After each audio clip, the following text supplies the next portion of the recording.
السلام عليكم ورحمة الله وبركاته. بسم الله الرحمن الرحيم. الحمد لله نحمده ونستعينه ونستغفره ونعوذ بالله من شرور أنفسنا ومن سيئات أعمالنا. من يهده الله فلا مضل له ومن يضلل فلا هادي له. أشهد أن لا إله إلا الله وحده لا شريك له وأشهد أن محمدا عبده ورسوله. اللهم صل على محمد وعلى آل محمد كما صليت على إبراهيم وعلى آل إبراهيم إنك حميد مجيد. اللهم بارك على محمد وعلى آل محمد كما باركت على إبراهيم وعلى آل إبراهيم إنك حميد مجيد. أما بعد فقد قال الله تعالى في كلامه الكريم وفي محكم التنزيل العظيم فأعوذ بالله من الشيطان الرجيم. يا أيها الناس اتقوا ربكم الذي خلقكم من نفس واحدة وخلق منها زوجها وبث منهما رجالا كثيرا ونساء واتقوا الله الذي تساءلون به والأرحام إن الله كان عليكم رقيبا. يا أيها الذين آمنوا اتقوا الله حق تقاته ولا تموتن إلا وأنتم مسلمون. يا أيها الذين آمنوا اتقوا الله وقولوا قولا سديدا يصلح لكم أعمالكم ويغفر لكم ذنوبكم ومن يطع الله ورسوله فقد فاز فوزا عظيما. எல்லா புகழும் எல்லாம் வல்ல ஏக இறைவனாகிய அல்லாஹ்வுக்கும் சாந்தியும் சமாதானமும் அகில மக்களுக்கு அருள்புடைய மன்னன் பெருமானார் முஹம்மது ரசூலுல்லாஹி ஸல்லல்லாஹு அலைஹி வஸல்லம் அவர்கள் மீதும் அவருடைய உற்றார் உறவினர் உத்தம சத்திய சஹாபா பெருமக்கள் மீதும் அன்னாருடைய வழிமுறையை சொல் செயல் அங்கீகாரம் முறைப்படி வழிநடத்தக்கூடிய நம்மனை மீதும் என்னென்னும் நின்று நோட்டுமாகும். எல்லாம் வல்ல அல்லாஹுவின் நல்லடியார்களே, கண்ணியத்திற்குரிய அருமை சகோதர சகோதரிகளே, இஸ்லாம் இரண்டை அடிப்படையாக கொண்டது. அந்த இரண்டை பின்பற்றும் காலமெல்லாம் மக்கள் வழி தவற மாட்டார்கள். ஒன்று அல்லாஹ்வுடைய வேதம் அல் குர்ஆன், மற்றொன்று அல்லாஹ்வுடைய தூதருடைய ஆதாரபூர்வமான நபிமொழிகள். இந்த இரண்டும் இஸ்லாம் கூறக்கூடிய இரு அறிவுரைகள்.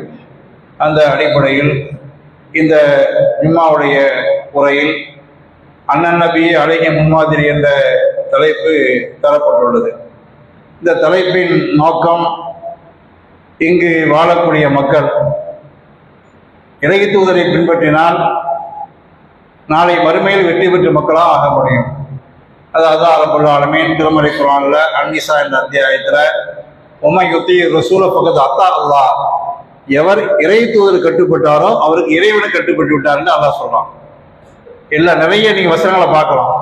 அந்த வசனங்கள்ல வரக்கூடிய செய்தி எல்லாமே அத்தி உள்ளாக வாத்தி உள்ள சொல். இந்த மாதிரி வசனங்கள் நிறைய நீங்க பார்த்துருப்பீங்க. அல்லாஹ் கட்டுப்படுங்க, அல்லாஹ்வுடைய தூதரை கட்டுப்படுங்க என்ற செய்தியை தான் நிறைய பார்க்கிறோம். அந்த வசனம் என்ன சொல்லுது? உமன் யுத்தி ரசூல ஃபகத் அத்தா அல்லாஹ், எவர் இறை தூதர் கட்டுப்பட்டாரோ அவர் அல்லாஹ் கட்டுப்பட்டு விட்டார். அப்ப இறை தூதர் தான் இங்க முன்னோக்கப்படுகின்றார். அப்படிதான் அல்லாஹ் திருமறை குர்ஆன்ல சொல்லி காட்டுறான். இன்னொரு வசனத்தை பார்த்தீங்கன்னா, குல் நபி அவங்களுக்கு சொல்லுங்க, இன் குன்தும் துஹிப்பூனல்லாஹ ஃபத்தபிஊனி, அல்லாஹ்வை நீங்க நேசிக்கணும், அல்லாஹ் உங்களை நேசிக்கணும். இந்த இரண்டும் ஒரு சேர அமைய வேண்டும் என்றார். ஃபத்தபிஊனி, என்னை நீங்கள் பின்பற்றுங்கள், யுஹிப்புக்குமுல்லாஹ், அல்லாஹ் உங்களை நேசிப்பான், வயக்ஃபிர் லக்கும் துனூபக்கும், உங்களுடைய பாவங்களை அல்லாஹ் உங்களுக்கு மன்னிப்பான் என்று அல்லாஹ் சொல்லி காட்டக்கூடிய செய்தியை பார்க்கிறோம். இப்ப இறை தூதருடைய செய்தி தான் இங்கு. ஆனா பின்பற்றத்தக்கவர்கள் இறை தூதர் மட்டும்தான். அப்படிதான் அல்லாஹ் திருமறை குர்ஆன்ல வஹி கொடுக்கப்பட்ட நிலையில் அல்லாஹ் அப்படிதான் சொல்லி காட்டுகிறான்.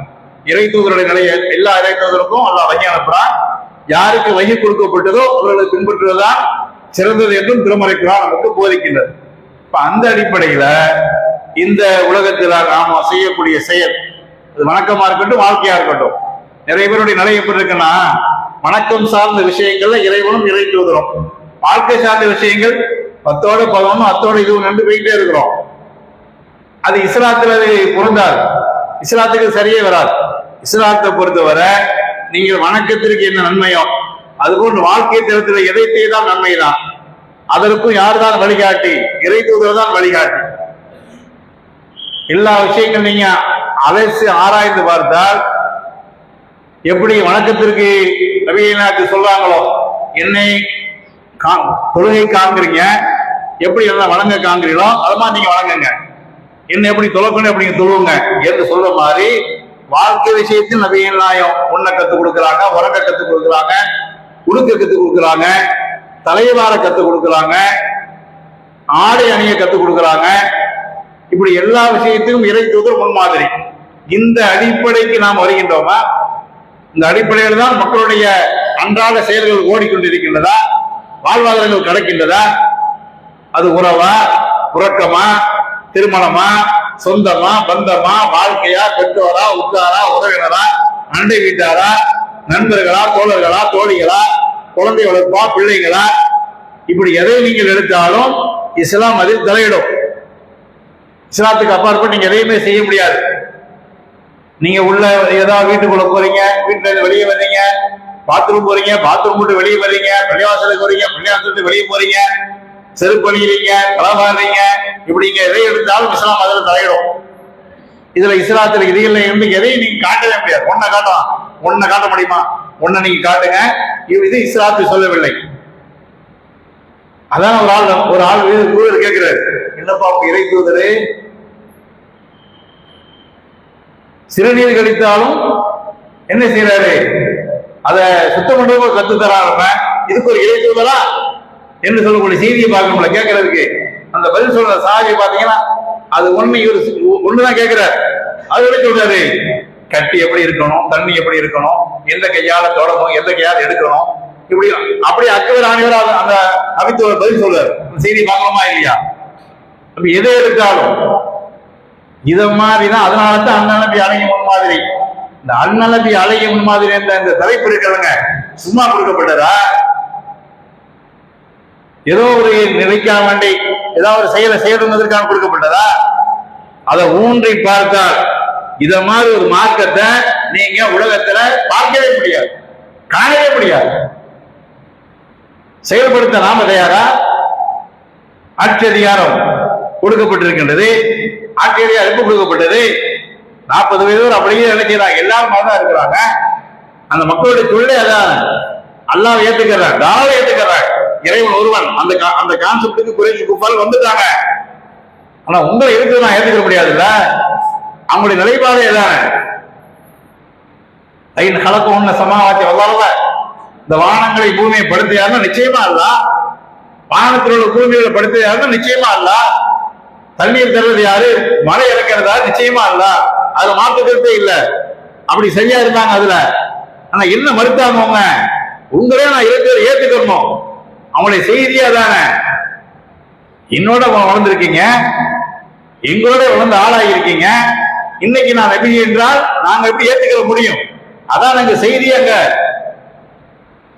அப்ப அந்த இறை தூதர் காட்டி தந்த வழி என்ன? நபித்துவத்துக்கு பிறகு நான் வாழ்க்கையை பார்க்கணுமா இல்லையாங்க? அதனால தான் அந்த வாழ்க்கை அப்படி பிரிக்கிறோம். மக்கா வாழ்க்கை, மதீனா வாழ்க்கை. மதீனா வாழ்க்கையில அனைத்தையும் பாத்தீங்கன்னா ஒண்ணு விடாம ஒரு சீரானதாக, சிறப்பானதாக, செம்மையானதாக, நாளை மறுமைக்கு உண்டான செய்தியாக பார்க்கிறோமா இல்லையா? அந்த மறுமைக்கு உண்டான செய்தியை தான் இன்னைக்கு நம்ம என்ன செய்யறோம்? அந்த தேவை நமக்கு என்னது? நாளை மறுமைதான். இந்த உலகம் அல்மால் வல் பனூன ஜீனத்துல் ஹயாத்து துன்யா, இது அலங்கார பொருள். அது ஆண் பிள்ளையா இருக்கட்டும், குழந்தைகளா இருக்கட்டும், பிள்ளைகளா இருக்கட்டும், அல்லது நாம் சம்பாதிக்கின்ற பொருளாதாரமா இருக்கட்டும், அதான் என்ன இந்த உலகத்தினுடைய அலங்கார பொருள். ஆனா நம்ம அதை தான் தேவை நினைக்கிறோம். அதை தேவை என்று ஓடிக்கிட்டே இருக்கிறோம். ஓடுறோம் அப்படியே ஓடுறோம். காலங்கள் கலந்தாலும் ஓடிக்கிட்டே இருக்கிறோம். ஆனா அல்லாஹ் சொல்றான், அல்மால் வல் பனூன ஜீனத்துல் ஹயாத்து துன்யா, பிள்ளைகளும் குழந்தை செல்வங்களும் பொருட்களும் இந்த உலகத்தினுடைய அலங்கார பொருள். வல் பாக்கியாத்து சாலிஹாத்து கைருன் ரப்பிக ஸவாபு கைரு அமலா. எது சிறந்தது? நாளை மறுமை தான் சிறந்தது. நல்ல அமல் இருக்குதுங்க, நல்ல அறங்கள் இருக்குது, அதுதான் நிரந்தரமானது, சிறந்தது. இப்ப நிரந்தரமானது எது? அது நோக்கிதான் இந்த மக்கள் பயணிக்க வேண்டும். வழிக்கூலி விஜயத்து மின்ஹா மோல்லியா பஸ்தபிக்குல் கைராத். ஒவ்வொருவருக்கும் இலக்கு இருக்குது, இலக்கு நோக்கி பயணிக்கின்றது. எனவே பஸ்தபிக்குல் கைராத், நன்மையை முந்திக் கொள்ளுங்கள். எது நன்மை? நம்ம நினைக்கிற மாதிரி வணக்கமா? வணக்கம் மட்டும்தானா? வணக்க வழிபாடு மட்டும்தான் நன்மையா? வாழ்க்கை தரங்கள் எதுவுமே நன்மை இல்லையா? இப்படி ஒவ்வொன்றையும் நம்ம அலசி ஆராய்ந்து பார்த்தா அதுல முதலாவது இருக்கிறது என்ன? நபிகள் நாயகத்துடைய ஆட்சி அதிகாரங்கள். இன்னைக்கு அது தேவையா இருக்குது. இன்னைக்குள்ள காலகட்டத்தில் நாட்டுக்கா, தேசத்துக்கா, உலகத்துக்கான்னு பாத்தீங்கன்னா உலகளாவிய லெவல்ல என்ன தேவைப்படுது? தலைமைத்துவம்னா என்ன? எந்த தலைமைத்துவத்தை எந்த நாட்டு கற்றுக் கொடுத்தாங்களோ அந்த நாடு இன்னைக்கு சீரழியில. எந்த நாட்டுக்கு நபிகள்லாம் இருந்து அங்க பிறந்து அங்க வளர்ந்து அங்க ஆட்சி செய்தாங்களோ அந்த நாடு இன்னைக்கு என்ன செய்யுது? சீரழிஞ்சு நிக்குது, தகுச்சியுமே நிக்கிற. நபிகள்லாம் எதை தடை செய்யாதோ அதையெல்லாம் என்ன செய்யுது? அங்கே இருக்கிற.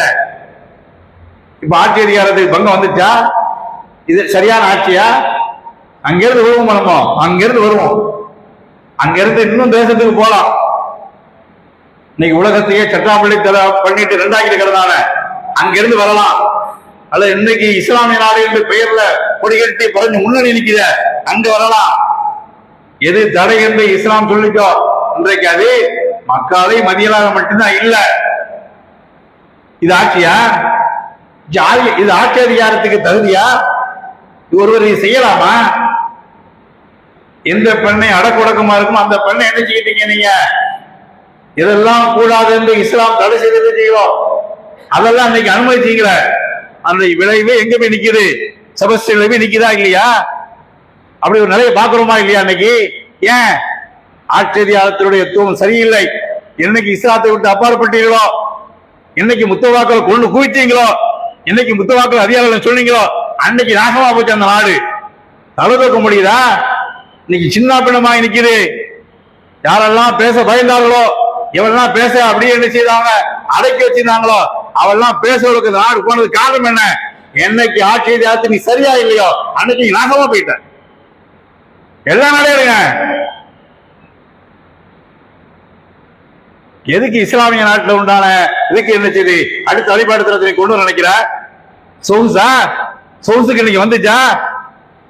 சொகுச கொண்டு ஆடம்பரத்தை தெளிச்சு இன்னைக்கு உலக நாடு ஃபுல்லா அங்க குடியேற அளவுக்கு இருந்துச்ச. இன்னைக்கு எல்லாம் அழிச்சுட்டானா? ஒண்ணுமில்லாம ஆக்கிட்டானா? கோடியில புரண்டவெல்லாம் துண்டரான துறையெல்லாம் ஓடி போயிட்டான்.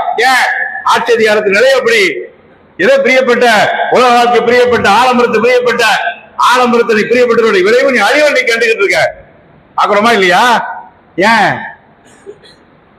இன்னைக்குமே பொறுப்புக்கு ஆசைப்படக்கூடாது. அதிகாரம் என் கையில் இருக்கணும்னு ஆசைப்படக்கூடாது. அதிகாரத்தை தேடி போவாது. அதிகாரம் வந்தால் அதற்கு உண்டான தகுதி என்ன என்பதை அருமையா சொல்லி காட்டாங்க. கவர்னர்கள் அனுப்புவாங்க, மாகாணங்களுக்கு என்ன செய்யறாங்க, ஒவ்வொரு நாட்டு கவர்னர் அனுப்புவாங்க. அந்த கவர்னர் ஒவ்வொரு நாள் நியமிக்கப்படுறாங்க. அப்படி நியமிக்கப்படும் போது அவரு என்ன செய்யறாரு, மதியம் வந்து கிளம்பி போனா அவருடைய குதிரையுடைய சேனையை பிடிப்பாங்க. அவருடைய குதிரையுடைய சேனையை பிடிச்சு அவருக்கு என்ன செய்யறாங்க, அறிவுரை. மக்களுக்கு மத்தியில் இப்படி போறீங்க, அந்த மக்கள் உங்களை திருப்தி கொள்ளணும், அந்த மக்களுக்கு முதல்ல இறை செய்தியை சொல்லுங்க, இறை செய்தி ஏற்றுக்கிட்டா தொழுகையை கடைபிடிக்க சொல்லுங்க, தொழுகை கடைபிடிச்சாலும் ஜகாத்து கொடுக்க சொல்லுங்க. இப்படி ஒவ்வொன்னா அவங்க நபிகள் நாயத்தை சொல்லி அவங்கள்ட்ட அறிவுரை சொன்ன பிறகு இறுதியா ஒரு செய்தி சொல்லுவாங்க. என்ன? அந்த மக்களுக்கு நீங்கள் தலைவரா போறீங்க. எந்தைக்குமே அந்த மக்கள் சளைப்படைய மாதிரி ஒரு செயலை நீங்க செய்யவே கூடாது. அந்த மக்களே சளிப்படைகிற மாதிரி ஒரு செயலை தலைமைத்துவத்திலிருந்து நீங்க செய்யாதீங்க. உங்களை கொண்டு அவங்க திருப்திப்படணும், அவர்களை கொண்டு நீங்கள் திருப்தி அடைய வேண்டும் என்ற ஒரு அறிவுரை நபிகள் சொல்றாங்கன்னா இது இன்னைக்கு பாக்குறோமா? அதனால தான் சபாத்து நியமலா அதில்ல இல்ல அதில்லு 7 சாரார் கடுமையான நாள், கொடுமை நிறைந்த நாள். நாளை மகேஸ்வர் மயானத்தை ஓடி மக்கள்லாம் நிற்கிறாங்க. சூரியன்லாம் தலைக்கு மேல் இருக்கக்கூடிய வெப்பத்தில் நிலையில அப்படியே மூளையெல்லாம் வழுகி ஓடக்கூடிய கொடுமையான நாள். அந்த நாள்ல 7 சாரால் அல்லாவுடைய அரிசிக்கு நிற்கிறாங்க. அந்த நிழலுக்கு ஈடான நிழலே இல்லை. அப்படிப்பட்ட நிழல். முதல் நாள் யார் வரா தெரியுமா? இமாமுன் ஆஜிரும், நேர்மையான தலைவர். இந்த உலகத்துல நீதியாக நியாயமாக நேர்மையாக நடந்து வந்தாரே அப்படிப்பட்ட தலைவர் தான் முதல் ஆளாக. அது அல்லாஹ் ரப்பல் ஆலமீன் அருமையா திருமறை குர்ஆன்ல சொல்லி காட்டும் பொழுது நாமனோ நம்பிக்கையாளர்களே கூனு கவ்வாமீன் பில் கிஸ்ஸி, நீங்கள் மக்களுக்கு மத்தியில நேர்மையை நீதிமை கடைபிடிங்கள். சுஹதா அல்லாஹ் அலன்னாஸ் சுஹதா லில்லாஹி வலவ் அலா அன்ஃபுசிக்கும், உங்களுக்காக இருந்தாலும் சரி அல்லாஹ் சாட்சியாக்குங்க. உங்களுக்கு இருந்தாலும் சரி. அதே மாதிரி அவில் வாலிதைனி, உங்களுடைய பெற்றோர்கள், அவில் அக்கரபீன, சொந்த பந்தங்கள், இன்னும் கூடும் கணியன் அவ பக்கீரன், ஏழை பணக்காரன், யாரா இருந்தாலும் சரி. வல்ல அவ்வளோபிமா, எல்லாத்தையும் அல்லாஹ் தான் சிறந்தவன். அவ பக்கீரன் வல்ல அவ்வளோபிமா பலா தத்தபில் ஹவா பில் ஆதில், நீங்க மனோயத்தை பின்பற்ற வேண்டாம். நீதம் வழங்குவதில் நேர்மையில மனோயத்தை பின்பற்றாதீர்கள். தல்வும் அவர் தவறிதோ, நீங்கள் மறுத்தாலோ புறக்கணித்தாலோ அது மாதிரி ஒரு செயலை செய்யவே செய்யாதீங்க. யாரா இருந்தாலும், உங்களுக்கே நீங்கள் வந்தாலும், பெற்றோர்கள், உற்றார், உறவினர், சொந்தம், பந்தம், யாரா இருக்கட்டும், ஏழை பணக்காரன், படித்தவன், பாமரன், இருக்கிறவன், இல்லாதவன், யாரா இருந்தாலும் சரி, ஒரு செய்தி வந்துட்டால் என்ன படிங்க, அதுல நீதத்தை கடைபிடிங்கள். சாட்சியை போட்டு நினைக்காத, சாட்சியை அப்படியே திருப்பி நினைக்காத. இன்னைக்கு உள்ள செய்தியை பாத்தீங்களா? எவ்வளவு என்ன வாழ்வுனால செய்தி. இந்த மாதிரி ஒரு தீர்ப்பை இந்த தேசம் கண்டதே இல்லைங்க. சாத்தாங்குளத்தில் இந்த தீர்ப்பு இருக்குல்லங்க, இந்த தீர்ப்பு தேசம் கண்டதே இல்லை. எத்தனை யாருக்கு என்ன செய்யல, இந்த மாதிரி ஆள் கொடுக்கப்பட்டதே இல்லை. இந்த தீர்ப்பு முத்தாய்ப்பு என்ன தெரியுமா? மேல்முறையில் போனாலும் என்ன செய்ய முடியாது, இந்த தீர்ப்பு தான் கொடுத்தோம். அதான் செய்திங்க. இது முத்தாய்ப்பான செய்தி என்ன? மேல்முறையில் சென்றாலும் இந்த தீர்ப்பு தான் அங்க செல்லுபடியாகும். வேற தீர்ப்பு மாற்றவே முடியாது. அந்த அளவுக்கு ஒரு தீர்ப்பு இருக்குதா? ஏன் நியாயம்? ஐயா, சாட்சியை புரட்ட முடியவில்லை, சாட்சியை திருப்ப முடியவில்லை, அதுதான் உறுதியா இருக்கணும். அதுதான் அல்லாஹ் சொல்ல வைங்க தாரிதோ அது தவதிலோ, புரட்டாலோ புறக்கணித்தாலோ செய்யாத, அல்லாஹ் சாட்சியாக்கு. அல்லாஹ்வுடைய தூதர்ட்ட உசாமா இருக்காருல்ல, ஸெய்த் இப்னு உசாமா, நபிகள் நாயகத்துக்கு பேர குழந்தை, செல்ல குழந்தையும் கூட. யார் சொன்னாலும் சரி, உசாமாவுக்கு என்று ஒரு தனி மரியாதை இருக்கு நபிகள் நாயகத்துக்கு. அந்த நபிகள் நாயகத்துடைய அந்த உசாமாவுக்கு ஒரு செய்தியை சஹாபாக்கள் மூலமா சொல்லி எழுப்புறாங்க. ஏன்? பாத்திமா என்ற உயர் குலத்து பெண், அந்த பெண்ணு பேர் பாத்திமா. அவங்க ஒரு பொருளுக்கு ஆசைப்பட்டு எடுத்துட்டாங்க. ஏதாவது ஒரு கண் கவர்ச்சியான பொருள் ஆசைப்பட்டு அதை எடுத்துட்டாங்க, திருடிட்டாங்க. இப்ப என்ன திருநா என்ன? மார்கால் மார்கை வெட்ட வேண்டும், இது சட்டம். திருநர் யாரு? உயர் கொடுத்து பெண்ணு. என்ன செய்யறது? பாதுகாக்கணும். இப்போ 3 சஹாபாக்களுக்குள்ள உசாமாவை அனுப்பி, உசாமா தூது போறார். யார்கிட்ட? நபிகள் நாயகத்துல. மன்னிச்சிருவோம், வேண்டாம் அப்படின்ற மாதிரி. கடைசியில் ஏன் விசாரிச்சா, அவங்க உயர்ந்து கொடுத்த பெண்ணு, அதுக்காக என்ன செய்வோம், ஏதோ தெரியாம செய்துட்டாங்க, மன்னிச்சிருவோம், விட்டுருவோம் என்று என்ன செய்தாங்க? சஹாபாக்கள்லாம் கூடிதான் யார் அனுப்புறாங்க? உசாமாவை அனுப்புறாங்க. அவரு நபிகள் நாயகத்துல போய் சொன்ன உடனே நபிகள் கோவப்பட்டவர்களாக அங்க மக்களை கூப்பிட்டு சொல்றாங்க, இது தவறான செய்தி. யாரா இருந்தாலும் என்ன செய்யுதான்? நீதமான தீர்ப்பு தான் வழங்கப்படும், குற்றம் குற்றம் தான். அப்போ ஒரு செய்தியை சொல்றாங்க, லைன் சரிக்கத் பின்டி பாத்திமத்தோ இல்ல உக்கத்திய கொண்டு ஐடியா கொண்ட, என்னுடைய மகள் பாத்திமா தெரிந்தாலும் அவருடைய கையை வெட்டிதான் இருப்பேன். இதுதாங்க தீர்ப்பு. செய்தியை பார்க்கிறோமா இல்லையா? அப்படிப்பட்ட ஆட்சியரை நீங்க பார்க்க முடியுதா? இந்த நியாயம் இருக்குதா? யார் வேணாலும் வரலாமா? எப்படி வரலாமா? இன்னைக்கு ஒருவர் வந்திருக்கிறாரு, அதனால நாடே நாசம் பண்ணா போகுது. ஒருவருடைய நிலை என்ன? ஒரு நடிகனுடைய ஆட்சி இப்படி இருக்க வேண்டும். யாரை நடிகன்? நீ நடிகனாயிரு, உனக்கு ரசிகர் இருக்கலாம், அதெல்லாம் எதுக்காக வேண்டி? ரியலும் ரியல் ஒன்னாவாங்க. ரியல் வேறு ரியல் வேறு. நீ ரியலை கொண்டு போய் ரியலை கொண்டு வர, ரியல் ஒன்னாவாது. அது ஒரு நாள் முடிஞ்சு போச்சு. ரியல் இருந்ததா ரியல் வந்துச்சு, ரியல்ல இருந்தாரு, ரியல்ல காட்டாரு, ரியல்ல செய்தாரு. ஆனா உனக்கு என்ன இருக்குது? இன்னைக்கு ஒரு நாள் முடியுமா? இந்த இத்தனை காலத்துல பல கோடி சம்பாதிச்சிருக்க, ஒரு பொருளாதார உதவி செய்திருப்பியா, படிக்க வச்சிருப்பியா, காலேஜ் கட்டிருப்பியா, மருத்துவமனை கட்டிருப்பியா, அதுக்காக உதவி செய்திருப்பியா? ஒரு செயல் ஒன்றால் செய்ய முடிஞ்சதா?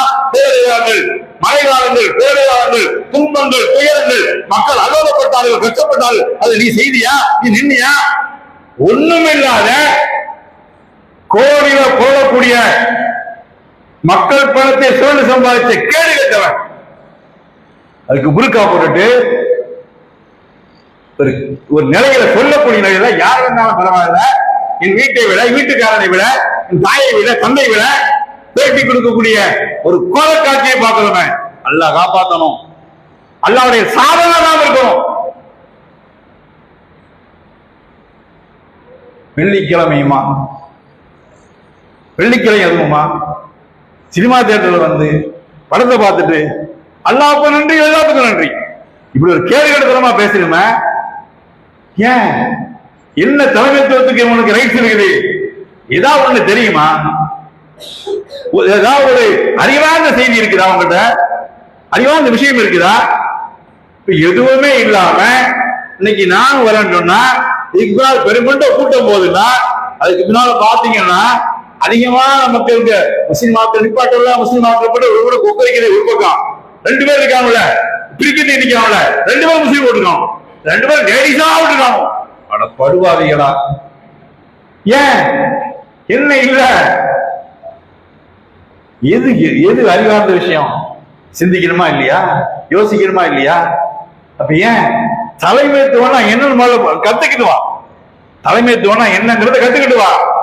இன்னைக்கு அந்த மாடல் இந்த மாடல் அப்படிப்பட்ட மாடல் இந்த மாடல் நீ நினைக்கிற, இதெல்லாம் அரசியல் பேசுற. அரசியலுக்கு சொந்தக்காரன், ஆன்மீகத்துக்கு சொந்தக்காரன். அரசியல் இப்படிதான் இருக்க வேண்டும், ஆன்மீகம் இப்படிதான் இருக்க வேண்டும். வீட்டுல, நாட்டுல, வெளியில, உள்ள, அந்தரங்கத்துல, மறைவுல எதுவா இருந்தாலும் சரிங்க, இதுதான் சரி என்று சொன்ன ஒரே உத்தம தூதர் அல்லாஹ்வுடைய தூதர் நபி ஸல்லல்லாஹு அலைஹி வஸல்லம். புரட்டி காட்டு, வரலாற்றை புரட்டு, சரித்திரத்தை போட்டு எந்த வரலாற்று ஆசிரியர் சொல்லு, கையை நீட்டு வாப்படி. ஏன் முடியாது? ஆய்வு பண்ணி தி ஹண்டர் எழுதினார, அவரு சும்மா எழுதினாரு. 6 ஆண்டுகள், 6 ஆண்டுங்க சேகரிச்சாரு. 6 ஆண்டு சேகரிச்சிருக்காரு. பொழுது அவருடைய வேலையே தான். கிறிஸ்துவரா இருந்தாரு. இந்த புக் எடிஷன் வெளிவரமும் கிறிஸ்துவரா தான் இருந்தார். அவர் வணங்கியது ஈசாவை, இயேசுவை. அவர் வணங்கியது மரியமை, மேரியை. அந்த புக் வெளிவரும் அப்படிதான் இருந்தார். நான் முதல் கொண்டாரு முகமது பின் அப்துல்லா அப்படிதான் போட்டாரு. அதுக்கு ரீசன் பாருங்க. நான் ஆய்வு பண்ணவரை, என்னோட ஆய்வுக்குட்பட்டவரை, சொல்லும் செயலும் ஒரே மாதிரி இருந்ததுல, ஆன்மீகத்துல, அரசியல்ல, நடைமுறையில, வாழ்க்கையில, பேச்சில, எல்லா விஷயத்திலும் இந்த முகம்மதை நான் பார்த்தது. அவர் சொன்னதை செய்தார், செய்ததைத்தான் சொன்னார். இதற்காக வேண்டிதான் முதலாவது ஆக்கிய காரணத்தை சொன்னார்ல. ஒரு ஆள் சொல்ல பார்ப்போம். ஒரு ஆள் யாரா வரலாற்று ஒரு ஆள் சொல்ல முடியுமா? படி, பாடம் படி. பாடம் படிப்பது இஸ்லாத்தில். இந்த இஸ்லாத்தை கொலை செய்வதற்கு எவனுக்கு தகுதி கிடையாது. ஏன்? அப்பழுக்கற்ற மார்க்கம், இறைச்சியா கொண்டு வரப்பட்ட மார்க்கம். அந்த இறை தூதர் எல்லாத்துக்கும் மத்தியிலையும் மனிதராக, மனித புனிதராக வாழ்ந்து வரைந்தாரே. அதுதான் அந்த நபி அழகிய முன்மாதிரி. அந்த அந்த தூதரை, அந்த அழகிய முன்மாதிரியை நாம் வணக்கத்துல, வாழ்க்கையில, நம்முடைய அனைத்து தரத்திலையும் எடுக்கணுமா இல்லையா? இன்னைக்குள்ள நிலையே அப்படிதான் இருக்குது. சர்வதேசமா இருக்கட்டும், எப்படி இருந்தாலும் நீ கொண்டு குவிக்கிறாங்க.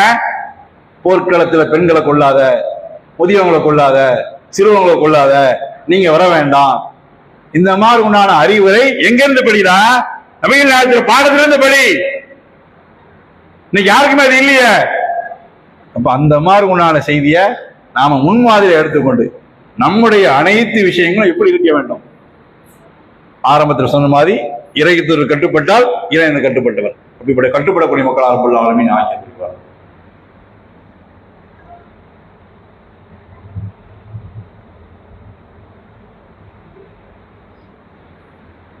எல்லா புகழும் எல்லாம் அல்ல ஏகீர்வனாக எல்லாம் கண்ணியத்துக்குரிய எல்லாம் அல்ல அல்லாஹ்வின் நல்லடியார்களே,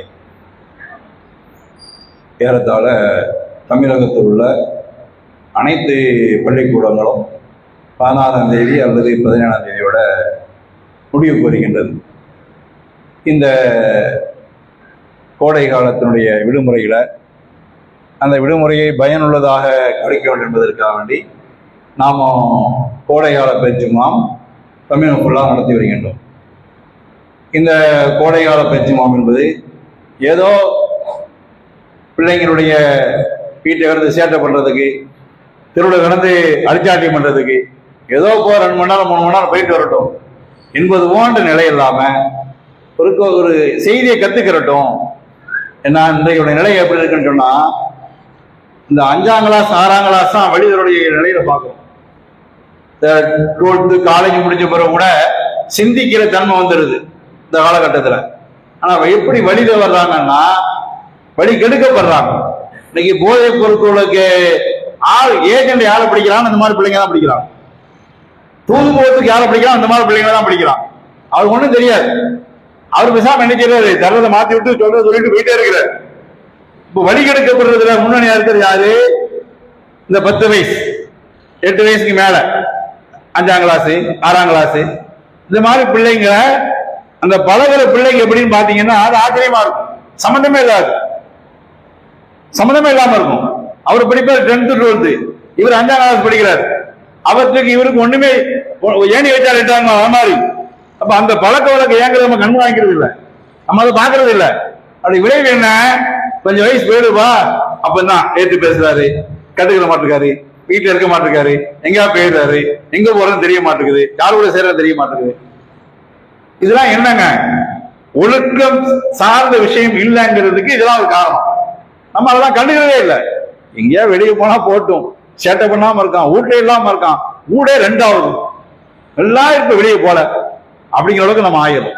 அது விளைவு என்ன தெரியுமா, கெட்டு போன பிறகு இந்த பாரு இன்னும் பல இன்னும் அருமையான அப்பனுக்கு பிறகு அந்த பிள்ளைய பாரு இப்படி போயிட்டு அப்படின்னு வைத்தறிச்ச பிறகு நிலையை பார்க்கறோம். அப்ப அதுக்கு ஒழுக்கம் சார்ந்த கல்விதான் இந்த கோடை கால பயிற்சி முகாம்.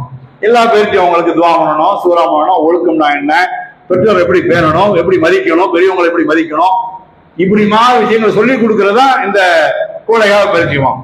அது ஆண்களுக்கு தனியாக, பெண்களுக்கு தனியாக, ஆண்களுக்கு தனி ஆசிரியர், பெண்களுக்கு தனி ஆசிரியை, இது போட்டு நடத்தணும்ல. இதுக்காக வேண்டி உங்களுடைய பிள்ளைங்களை இந்த மாதிரி கிளாஸுகளுக்கு அனுப்பி ஒழுக்கம் சார்ந்த விஷயங்களை கற்றுக் கொடுத்து அதை கண்காணிச்சு தொழுகை அனுப்பி, இதெல்லாம் நம்ம செய்யக்கூடிய ஒரு செயல். நாளைக்கு மறுமையில் விசாரிக்கப்படுறோம்ல, நம்மளும் என்ன செய்வோம், விசாரிக்கப்படும். பிள்ளைய கொடுத்தோம், வளர்த்து ஆளாக்குனீங்களா, ஒழுக்கமுள்ள பிள்ளைகளா ஆளாக்குனீங்களா, ஆள ஜாரியத்தை நத்தா தமிழா ஜாயங்களுக்கு யாமத்தி அனவுகா ஆக்குதா ரம்மா சாதியம். நான் சொல்லக்கூடிய செய்தி என்ன, ஒழுக்கமுள்ள பிள்ளைகளை 2 பிள்ளைகளை ஒழுக்கமுள்ள பிள்ளை வளர்த்து ஆளாக்குறனாலும் மறுமொழி இப்படி இருப்போம். இப்படி கேட்கலாம், அல்லாவுடைய தூதர் இப்படி இருக்கக்கூடிய நிலைனா சும்மாவா, அசால்ட்டா நினைக்கலாமா, பெரிய பாக்கியம் இல்லவா? அதுக்காண்டி அந்த கோடை கால பரிச்சயம் அதுல பின்னால் டேட்டெல்லாம் அறிவிப்பாங்க. அப்ப அந்த மாதிரி நல்ல காரியங்களுக்கு அவங்களுக்கு பிள்ளைகள் அழைப்பு கொடுத்து அந்த பிள்ளைங்க நமக்கு பேர் சொல்லும் பிள்ளைகளாக நமக்கான துவாச்சிக்குள்ள வளர வேண்டும் என்றால் அந்த மார்க் எந்தவை, அந்த மார்க்கத்தை தீயோடு பின்பற்ற நமக்கு ஆக்கிய புரிவானாக. அஸ்ஸலாமு அலைக்கும் வரஹ்மத்துல்லாஹ்.